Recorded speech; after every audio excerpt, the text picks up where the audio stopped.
What is going on, guys? Callsign Rice here, back again for another YouTube video. I know it's been several months since my last upload. The only reason for that is because I've been doing a lot of TikTok content lately, and I've also been trying to run Strike Entertainment at the same time. But I'm glad to say we're finally back and we're ready to record some content. Since it has been a while since my last upload, I'm here to show my completely new loadout. Everything has changed, everything's been revamped since my last upload. So we're gonna go through quickly, show you all the gear, we're gonna get you all the links to all my stuff if you wanna buy anything that you're interested in. But we're gonna go through my whole loadout and go from top to bottom. So let's quickly get started. So the first thing that I'm going to show today that I'm really excited to show is my helmet. This helmet has completely changed since the last time you guys saw it. We got a new helmet cover, new everything. So let's quickly go into it. So we've got the basic fast helmet replica. It's a Loadout tactical. It is from Amazon.com. It goes for around $70 to $80. I got it express shipping, came in super fast, whatever. So we go on the inside of the helmet and we actually can see the reinforced padding. We got some good stuff around the front, middle, and rear. And then as you can see, we have the adjustment tab, and you can turn it to make it more tight or more loose depending on how big or small your head is. Now going onto the side, we have the Z-Tac Contact 2s. These are also from Amazon.com. These are around $90. They click into the fast mounts on the side of your helmet, and again, these are only for fast mounts. They can adapt with the different adapters that come with it, but the adapters that I have on, they go on a fast helmet, and they simply click in and slide right into the mounts on the side, and they stay there.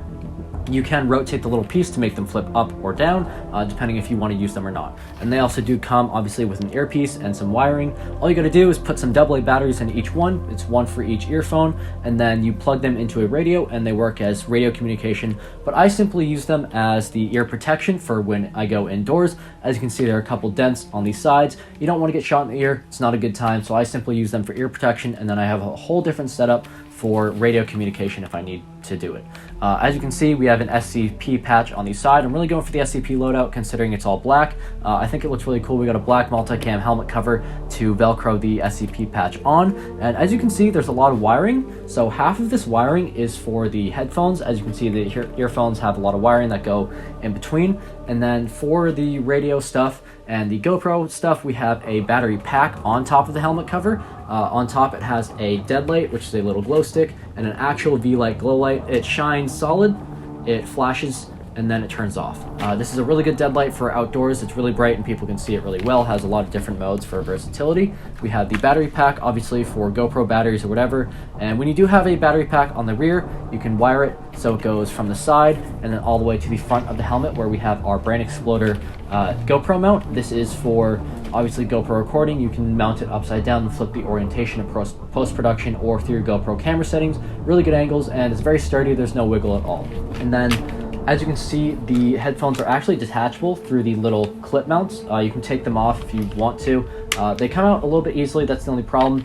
My headphones are actually very old, so these are a little bit broken. The wiring's stripped and the adaptive hearing doesn't work anymore. I've had these for about a year now, so it's kind of understandable for headphones to break, you know, obviously get a new pair, whatever. They've gone through a lot. I've been through a lot of games with this helmet itself, so it's kind of understandable as to why it's broken.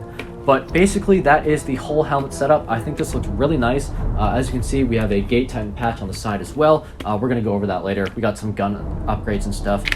But this is basically the helmet. It's really comfortable. It's really sturdy. Has gone through a lot.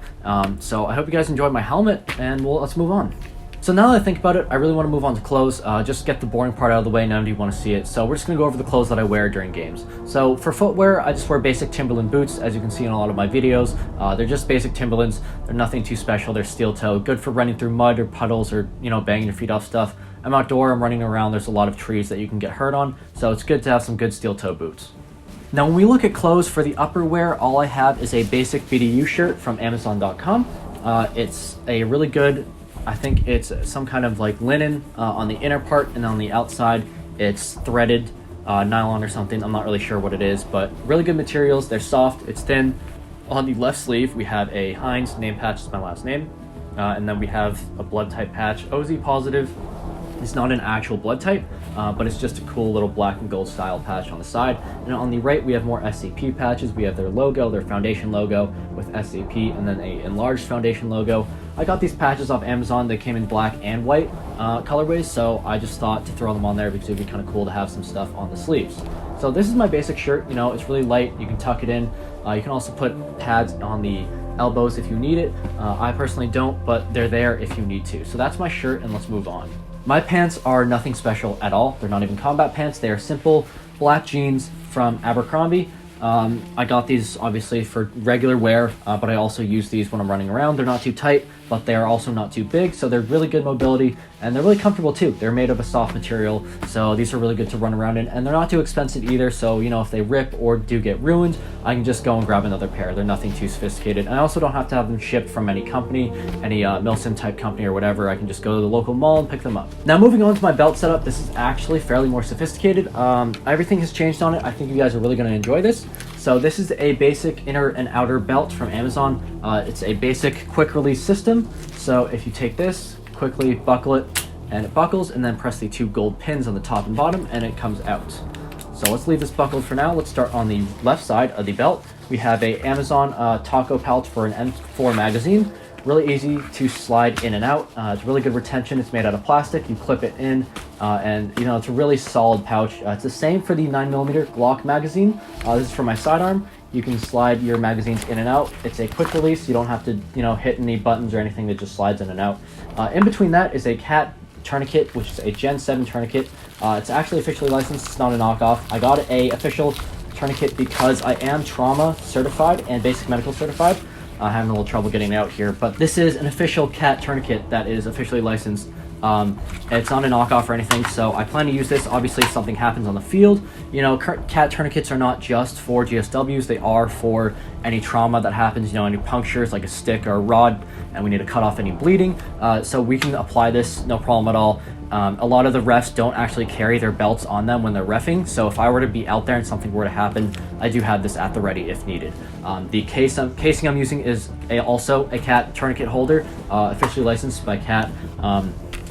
So it's obviously the real stuff. I don't play around with that kind of stuff. Medical is really important. If someone needs help, then I need to be there with it. The drop bag I have on the rear is a Lance Tactical drop bag. You can roll it up, you can Velcro it and strap it up so it's not dangling around if you're not needing it, but then you can quickly release it and it folds down. Really easy to open, throw stuff in, you know, empty magazines, that kind of stuff. The holster, actually, now that I think about it, has stayed the same. It's a Blackhawk Level 3 Serpa holster, law enforcement rated. Everyone's seen this. I've had this for ever since I started. I'm running the standard Glock 17 Gen 4. I will show you guys that right now. This is by Elite Force. It is a green gas blowback pistol. It is a 20+1 in the chamber. It's really nice, around 320 FPS with .2s. Really good rate of fire, hop-up unit's really sturdy. I've had this thing since I started Airsoft about a year ago. This thing has really held up. A couple scratch marks on the outside, you know, some external damage, but nothing internal. Really sturdy pistol overall. One of the mods that I did do with my holster, which I will show you guys right now, is the lower leg strap. So this is a waist riding holster. It's slightly lower than the waist, however it sits on the waist. And then on the lower part of the holster, I actually have a leg strap that will go around the upper part of my leg. So when I pull the gun from the holster will not flip up.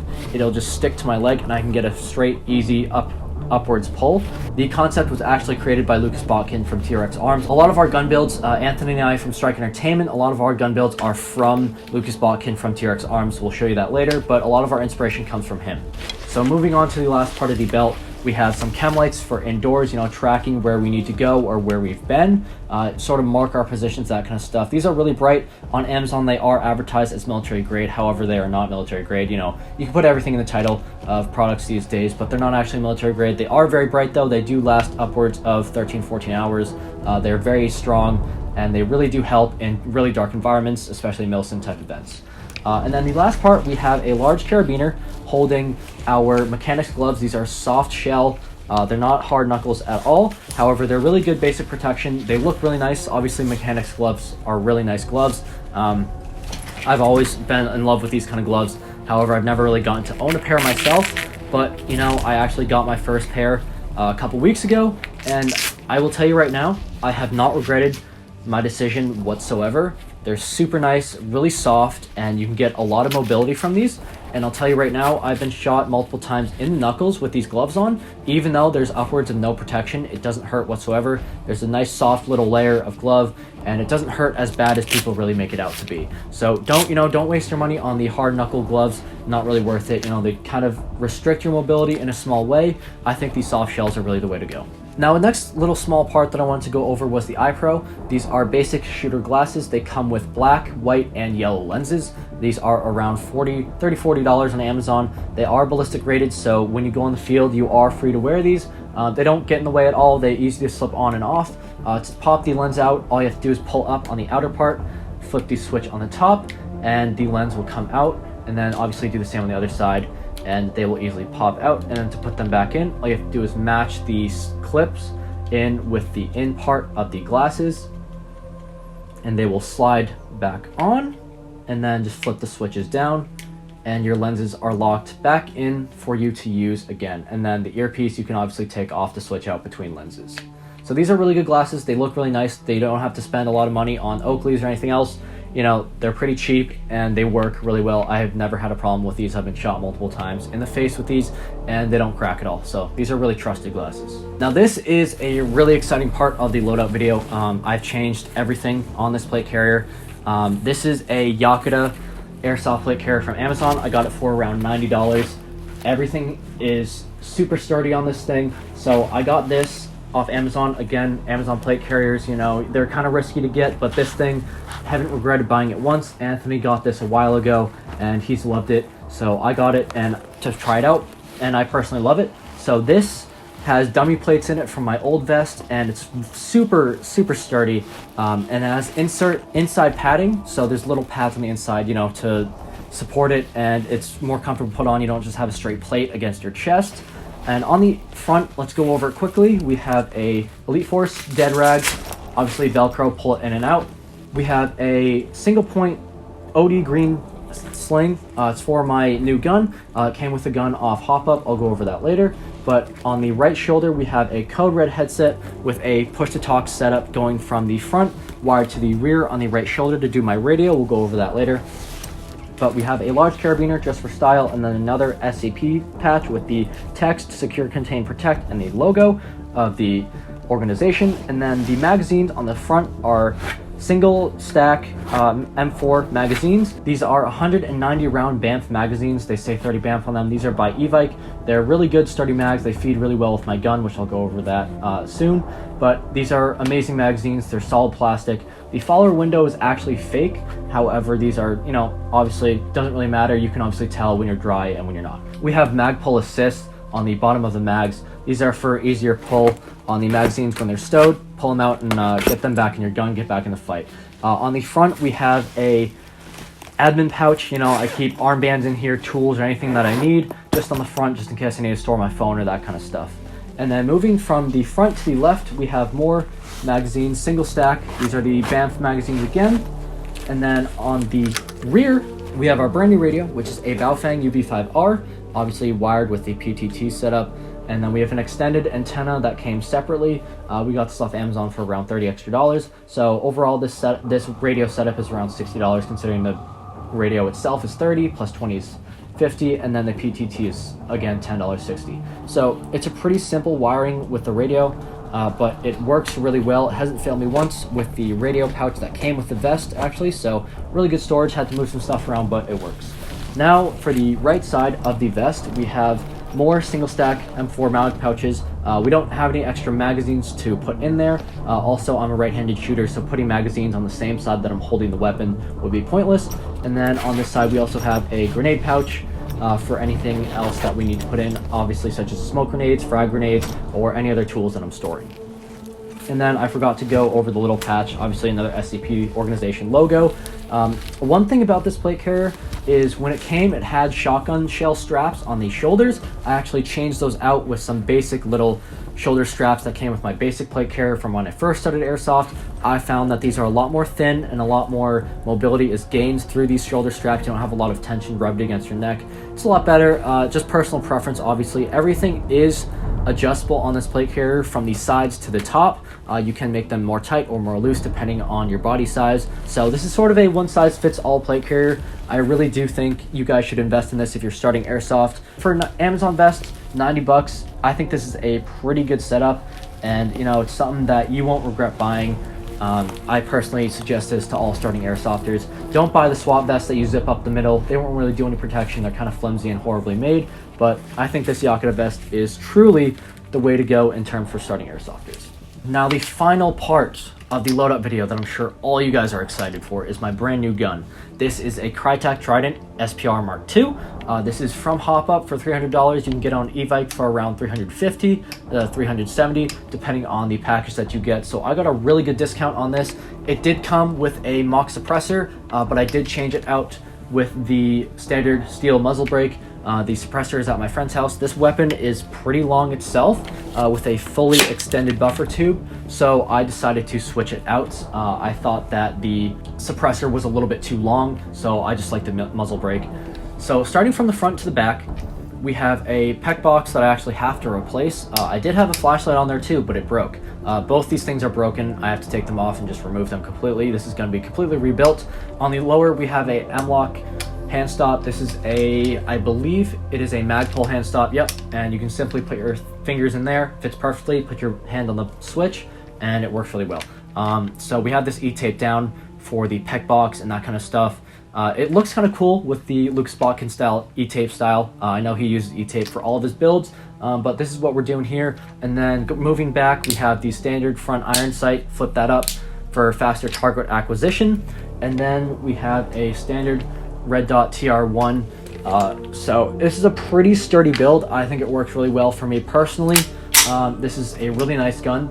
In terms of the internal upgrades, we have a high torque motor. It is a speed airsoft or rocket airsoft high torque motor, a speed trigger. I'm not exactly sure where it's from, and then a Gate Titan V2 with a USB link inside. It is not binary. I don't like binary on AAGs because it will burn out your motor depending on what motor you have. But I kept it to single fire and fully auto. But this is a really sturdy build for the internals of the Crytek. It makes a fast Crytek even faster. Shout out to Swavy Streams. He actually hooked me up with all these parts for $100 straight. So, you know, big shout out to him. I saved a lot of money on the internal upgrades. But this thing is an absolute laser. If you guys do subscribe to Strike Entertainment on YouTube, which is my brand channel, you can see me using this in several of our videos, including our indoor gameplays. This thing is a beast for indoor and outdoor. This has never failed me once, but, you know, great weapon. Pretty long is the only gripe I have about it. You can't really clear rooms that well, but if you do put the buffer stock in and sort of like mount it on your shoulder and just navigate through rooms like that, you know, it's what you have to do. But this weapon is really sturdy overall. I highly suggest it for experienced players. If you guys are new, I do suggest a combat machine. Obviously, still, I'm not changing my suggestion on that. This weapon is pretty heavy, so if you're new and you're younger, don't get this. I don't think you'll be able to handle it, considering it is a full metal AEG with the upper and the lower. But, you know, if you're experienced and you know what you're doing, maybe look into a Crytek. Alright guys, so that was my updated loadout video. I hope you enjoyed that. I really put a lot of effort into this video. I'm really proud of my loadout and where it's come from when I first started. I hope you guys enjoyed. If you did, make sure you like, comment, and subscribe and turn on post notifications. Also, make sure to go check out my brand channel if you haven't already. It's Strike Entertainment. Hope you guys enjoyed the video, and I'll see you in the next one.